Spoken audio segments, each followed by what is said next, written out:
Okay, let's take a look at how we can figure out the mode of decay of a particular isotope if it doesn't fall in the band of stability.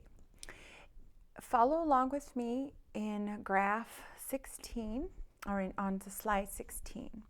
I have tried to draw it to scale, but I'm not that good of an artist. But anyway, you have the same, I kept the same colors or about. This straight line over here is a correlation of 1 to 1. Okay, so what we have here on the y-axis, we have the number of neutrons, which is given by the mass number minus the atomic number. So A minus Z gives us the number of neutrons, which is here in the vertical y-axis. Horizontal x-axis, I have the number of protons, which is the Z number, or the atomic number of each element. Number of protons. So the straight line here represents a 1-to-1 ratio or correlation between number of neutrons to number of protons.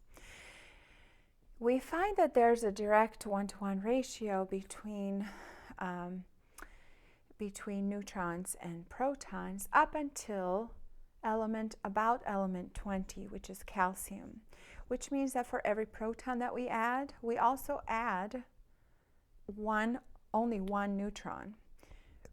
As we increase the Z number from there, we see that this blue curve is actually the true curve instead of the pink one here, the 1-to-1. The blue curve is the true one, and what happens is it curves upward towards the number of neutrons, which means that we add more neutrons than we do protons. That's why it's curving towards, it's steeper, it's curving towards the neutrons. Okay, now you also notice in that same graph that we have this band of green around the blue. We have, for each element, we talked about how each element has different isotopes. And we used the isotopes to figure out the atomic mass back in chapter 2. And we said that the isotopes differ by the number of neutrons they have. Now, some of these isotopes are going to fall. So if they fall in this blue line, that's the stability, the band of stability. That is where the isotopes are stable. They're not going to decay. If they fall above or below that line, then they're going to decay in such a way to get back to that line. We're going to figure out then how that's going to happen. Well, if I have a number of protons greater than 83-ish, so about here, so anything up here on the very top, and I know I haven't drawn it very well, but at the very top of that blue line, there's a sea of green that just goes on without the blue line. So anything that's up there that has a large Z number, it's very unstable and it wants to decay, and it typically does so quickly. It wants to get down to smaller Z numbers, and it does so by alpha decay, alpha particle emission, because by decaying through alpha particle, it decreases its Z number or its atomic number by 2 every time, so it can get down here quicker. If, on the other hand, your isotope falls up here above this line, the blue line, so up above any area up here, what that means is that you have a larger number of neutrons than you do protons. That means you have to reduce the number of neutrons because it's trying to get back to this line, and this line is the ratio between number of neutrons to number of protons. If it's heavy, that means heavy on the neutrons, that means you have a larger numerator than you do denominator, which is number of protons. To reduce that number, I have to reduce the top or increase the bottom. What happens then to the decay that reduces the number of neutrons and increases the number of protons is beta emission or beta decay. which is the only decay, as I mentioned earlier, that increases the Z number, or the number of protons. The other two decrease the number of protons, or the Z number. So this is beta decay up here. Now what happens in the area below the blue line? We have more protons than we do neutrons, which means that I need to either increase the number of neutrons or reduce the number of protons. And if I do that, then this curve is going to get closer to the blue line. I do that by positron emission. Positron emission converts the proton into a neutron, and therefore it reduces the Z number by 1. And it does it a little slower than up here, but remember, these elements are very heavy, so they want to decay quickly to get to smaller Z numbers, and the best way to do that is by alpha particle. Not that you won't find isotopes over here that will decay by alpha particle, but that's kind of the breakdown of how they decay. Up here, alpha, down below, positron emission. Up here, it's beta emission, or beta decay. Now let's look at the examples that we have in slide 16 and figure out how each one of them is going to decay. How do we go about it? Well, let's look at iron 26. So I have iron 26, 50. Okay, the first thing that I need to do is calculate the number of protons and the number of neutrons. Okay, well, the Z tells me the number of protons. So I have 26 protons.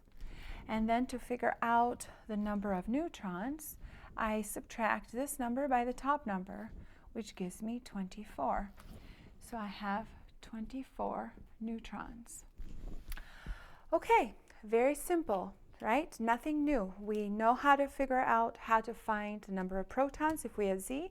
We know how to find the number of neutrons. Knowing A minus Z gives us that. Now that I have these two, I have basically an X and Y pair. So I can go over here and I can find where 26 is. If this is my 25, then 26 is right next to it.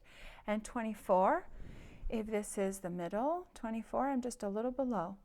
And I draw lines that will intersect.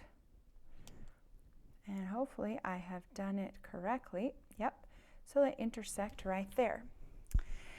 Now, because they intersected below that line, the blue line, it's in the area of beta positron emission. So because, once again, we talked about all the different areas, they intersected. So remember, my protons are here. Sorry about that. My number of protons are here. I had 26. I draw a line upward. And then my number of neutrons, I draw a line horizontal till these two lines cross. And wherever they cross will tell me which area they are in regards to this blue line.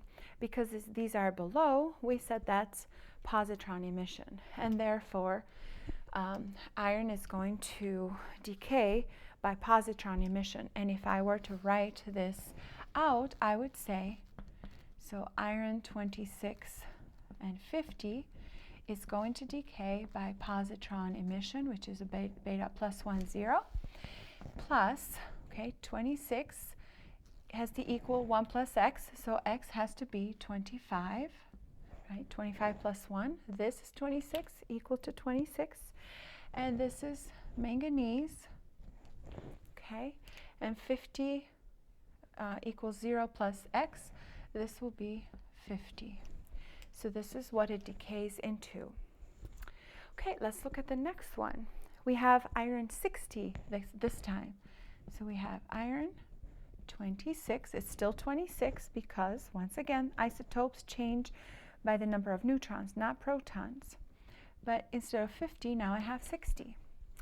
Let's figure out, first thing you need to do is figure out protons and neutrons, because that's what you're graphing here. Protons are still 26. Neutrons are going to be 60 minus 26. they're going to be 34. 34, just 10 more. Okay, so now 26 is still 26 protons. I'm right here, but I need to find 34, which is about here. So I'm going to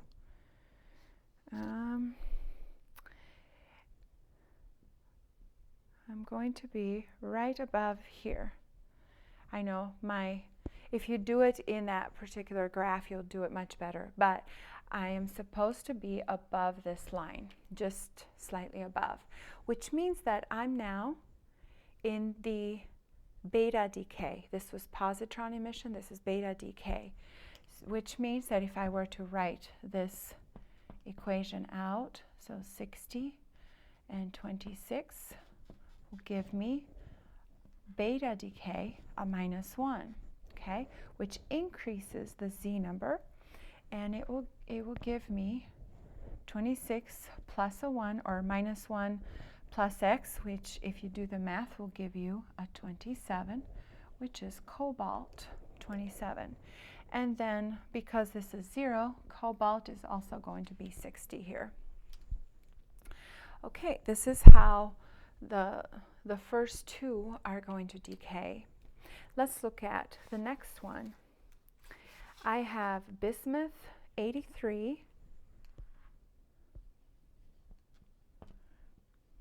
with an atomic mass of 211.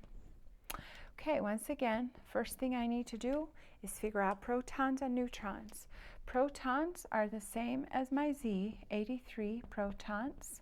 Neutrons, if I do the math here, and it's 200 and, oh, I'm sorry, it's 83, or 128 neutrons. I was looking at the wrong number here.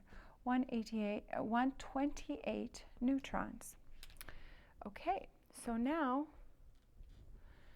I know 83 protons, 128 neutrons.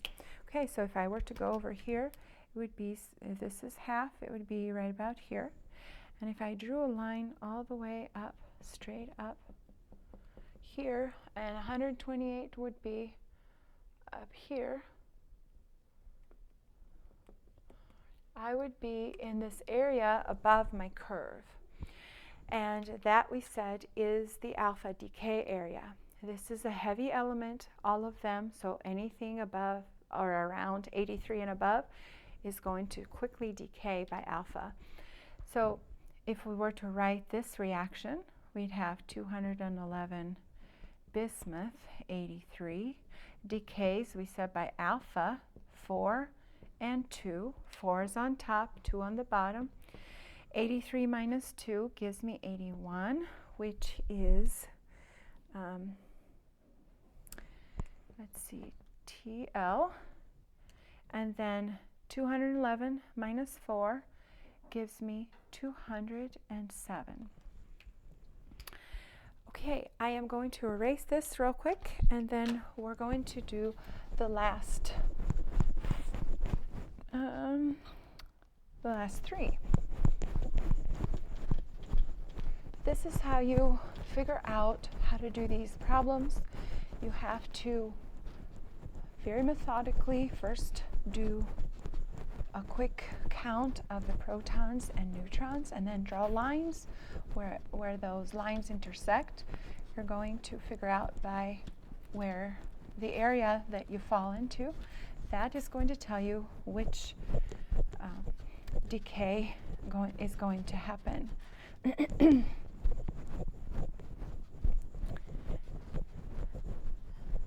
Okay, let's almost done here.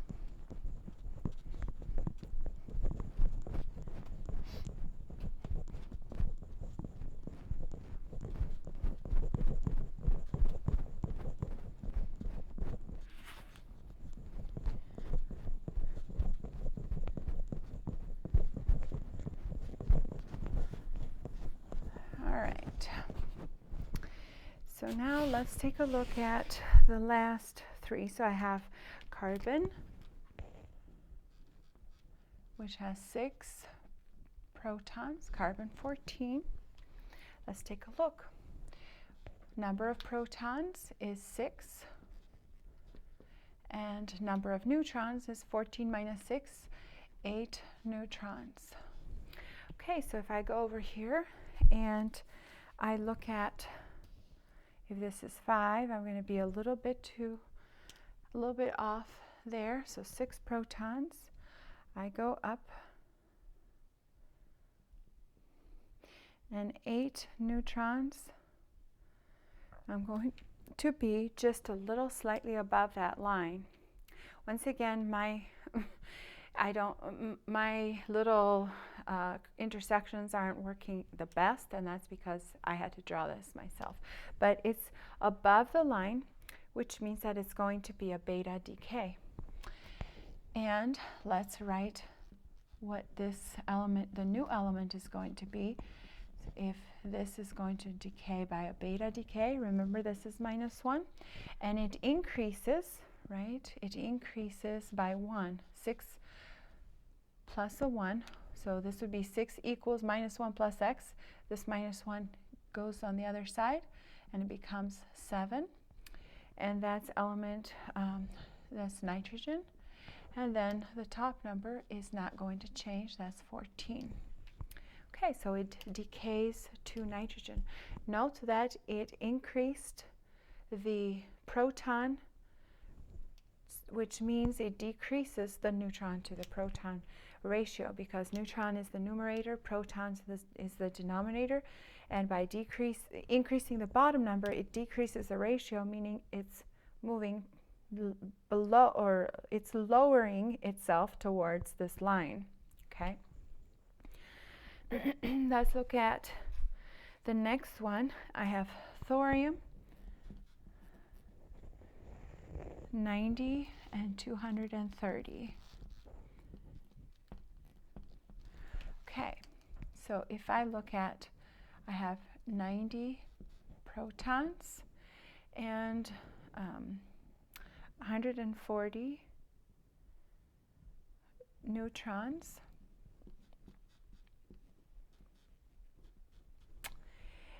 Now 90 is over here, 140 is way above here, so if I were to draw a line upwards here, it's going to be way up there. And therefore, because it's way up on top, beyond my blue line, it's going to decay by alpha decay. And this is how it's going to decay. 230 and 90 by alpha, 4 up on the top, 2 at the bottom, plus, okay, so 90 has to equal 2 plus x. Therefore, x is 90 minus 2, which is 88.